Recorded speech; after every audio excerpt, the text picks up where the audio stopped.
Thanks. My name is Jason Rettinger, born and raised in Ross, so I've been here my entire life, and I got a lot of the opportunities that I'm seeing up there that we could be talking about being cut.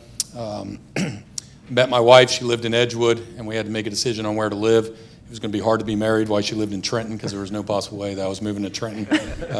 So I talked her into coming to Ross, and she loves it. And my daughter goes here, and she goes to the middle school. So when I see that list of all the things that she loves, and I know they're going to talk about athletics, but even at the 825, we're already pricing families out of having those opportunities.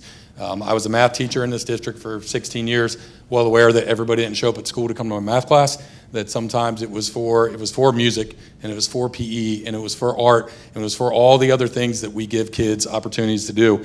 And I don't think I see anything on the list that we're trying to do just all these extra things. Like a lot of these things are just things we're trying to do for kids so they like being at school a little bit more. We give them opportunities after school. I see Mrs. Count sitting here, and she works with our riders after school with our rampages, and that works with our young riders that maybe don't play a lot of sports, or maybe they're not really good at art class, but it's just the opportunities. And I know everyone's just saying the same things, but it's the opportunities. And I know that our community has a really tough decision. Our leadership has a really tough decision coming up, but it is absolutely devastating to think about the loss of opportunities for kids going through here. As someone that had a lot of opportunities and was really, really fortunate to be able to go to Ross local schools, put me in the position I'm in today with the core classes and all the extra things that I got to do, and to think about some of those going away is really, really tough, on top of the cuts that we've already made just to get to this point, and the cuts that are going to happen anyway.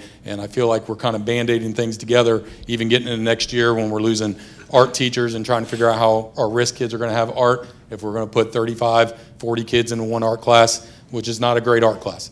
But we're trying to find ways. We just lost our PBL, which is project-based learning. If you ask kids at the intermediate building, they will tell you probably one of their favorite classes.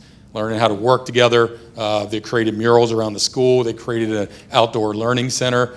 Those are things that our staff at RIS has worked really, really hard to make sure that our kids have had those, again, the same word, opportunities. So I don't want to just keep saying the same things over and over again, but it's just a lot of the same.